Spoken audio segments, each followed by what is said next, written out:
ऐसे एक वॉल है,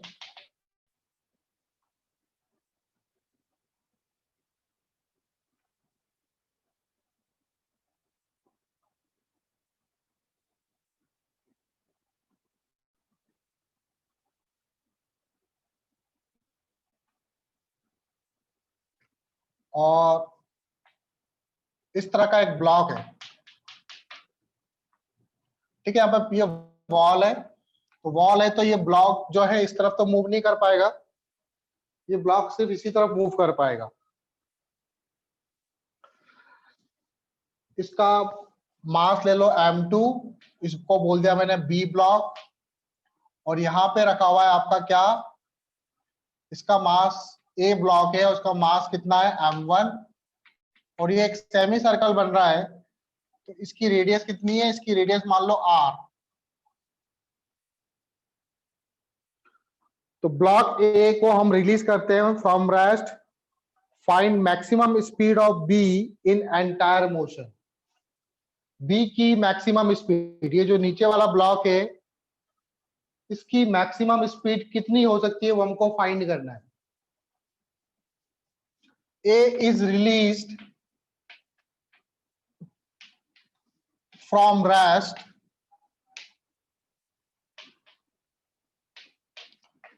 find maximum speed of block B in entire motion।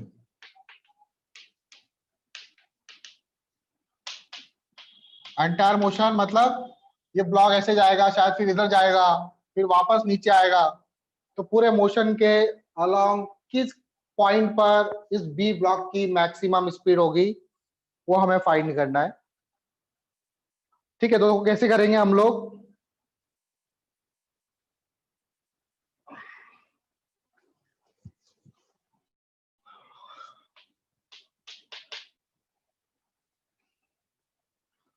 तो ये ब्लॉक नीचे आ रहा है, ब्लॉक ऐसे नीचे आया, यहां तक पहुंचा,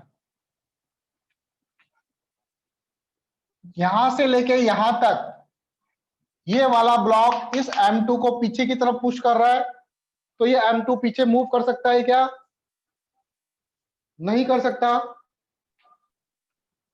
ठीक है, ये मूव करना कब स्टार्ट करेगा M2, जब ये जो बॉटम पॉइंट है, बॉटम पॉइंट से जब ये ऊपर की तरफ जाएगा तब ये M2 मूव करना स्टार्ट करेगा।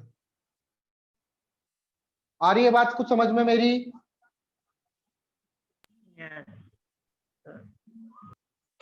अभी जो है यहां से लेके बॉटम तक ये फोर्स इधर लगा रहा है M2 पर, नॉर्मल फोर्स ऐसे लगेगा, और M2 जो है इस तरफ, क्योंकि ये वॉल है, इस वॉल के कारण ये मूव नहीं कर पाएगा, फोर्स तो लग रहा है लेकिन मूव नहीं कर पाएगा।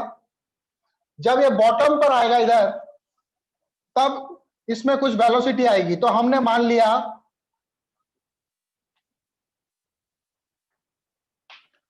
जब ये यहां पर आएगा m1, तो मान लेते हैं कि इसकी वेलोसिटी इस तरफ और इसकी वेलोसिटी भी आपकी इसी तरफ होगी। हमने मान लिया कि इसकी वेलोसिटी कितनी, v0, सॉरी v0 मत मानो, अभी इसकी वेलोसिटी क्या होगी, अभी इसकी वेलोसिटी 0 होगी, अभी ये मूव नहीं करेगा। हाँ, इसके बाद जब ये ऊपर जाएगा तब मूव करेगा। इसकी वेलोसिटी मान लो v1 और इसकी velocity v2, v2 equal to कितना होगा, अभी 0 होगा।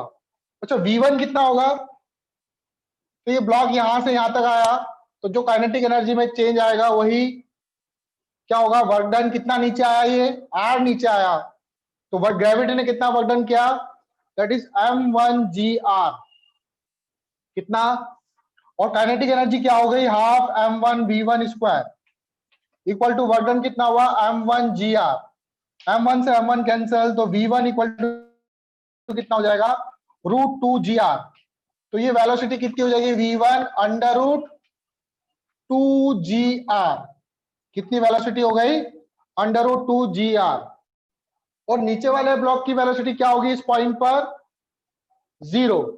हाँ, जैसे जैसे ये ऊपर जाएगा तब इसकी वेलोसिटी क्या होगी, बढ़ना स्टार्ट होगी, वापस ये यहां पर पहुंच जाएगा, मान लो बिल्कुल उसी हाइट पे तो नहीं पहुंचेगा, क्योंकि इसकी एनर्जी का कुछ पार्ट क्या हो जाएगा, काइनेटिक एनर्जी में चेंज हो गया।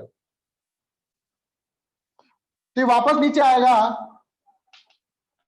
तो ये वापस जब इस तरफ जाएगा, ये आपका इनिशियल पॉइंट है, इनिशियल पोजीशन इसको मान लेते हैं इनिशियल, और मैक्सिमम कब होगी, जब m2 m1 इस तरफ मूव कर रहा होगा और m2 इस तरफ मूव कर रहा होगा, उस पॉइंट पर इसकी वेलोसिटी क्या होगी, मैक्सिमम होगी।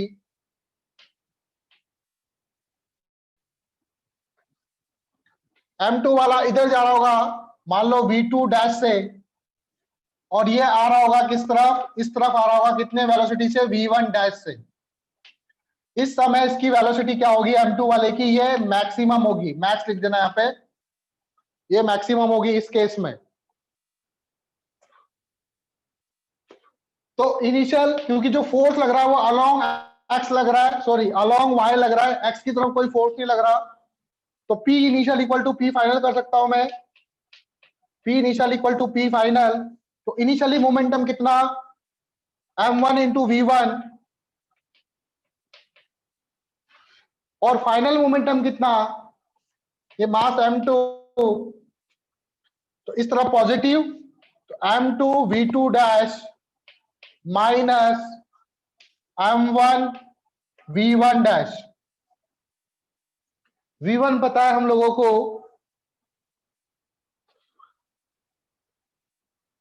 ठीक है, v1 पता है, और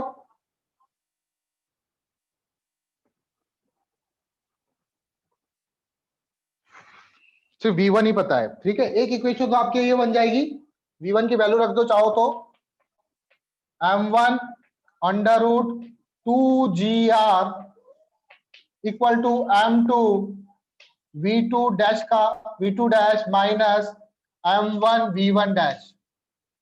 यह होगी आपकी इक्वेशन 2। सेकंड इक्वेशन किससे बनाएंगे, वर्क एनर्जी थ्योरम से। तो देखो यहाँ पे काइनेटिक एनर्जी कितनी आई, इसकी हो जाएगी half m1 v1 square, v1 dash का स्क्वायर, इसकी हो जाएगी हाफ m2 v2 डैश का स्क्वायर। तो चेंज इन काइनेटिक एनर्जी किसके बराबर होगी, work done bye all forces. तो किस किसने वर्क डन करा,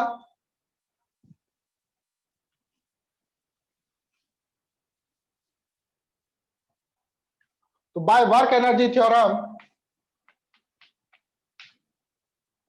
वर्क एनर्जी थ्योरम कहां से कहां तक लगा रहा हूं, ये इनिशियल पोजीशन, ये और ये फाइनल मैंने माना है।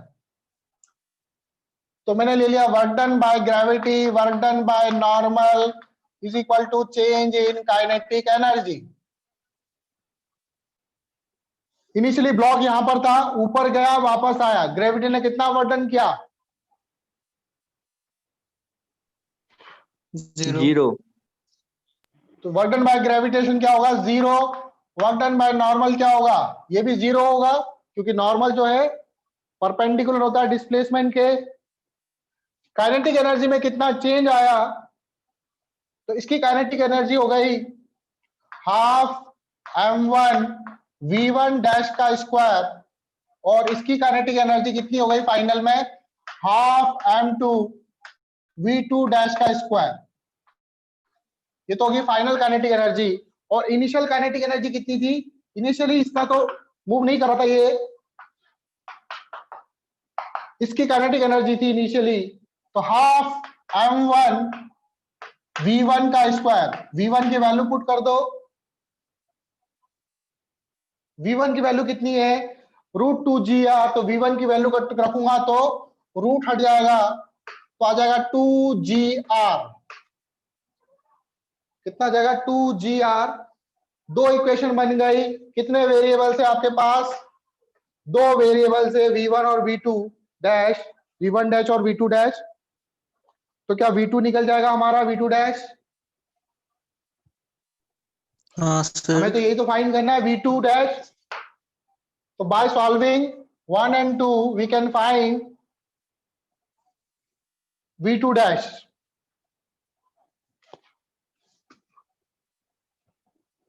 आप चाहो तो निकाल लो, निकल जाएगा क्या,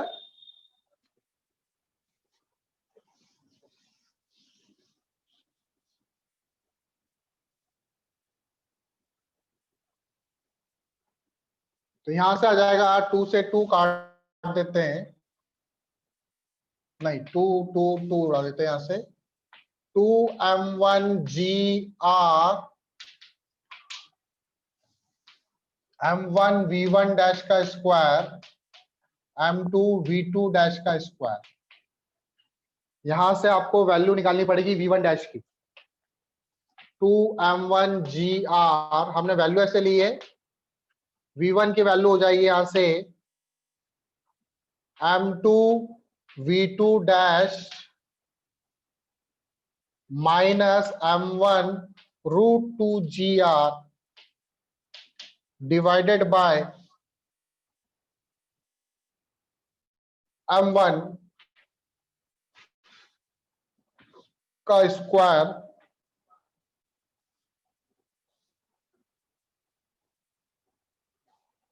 यहां पर मल्टीप्लाई में भी होगा m1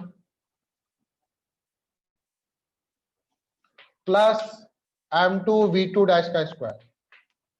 ठीक है, तो इसको सॉल्व करने पर आपको v2 डैश मिल जाएगा। ठीक है, ये अभी इजी नहीं है, कैलकुलेशन थोड़ी सी टफ हो पड़ेगी क्योंकि वैल्यूज ऐसी है।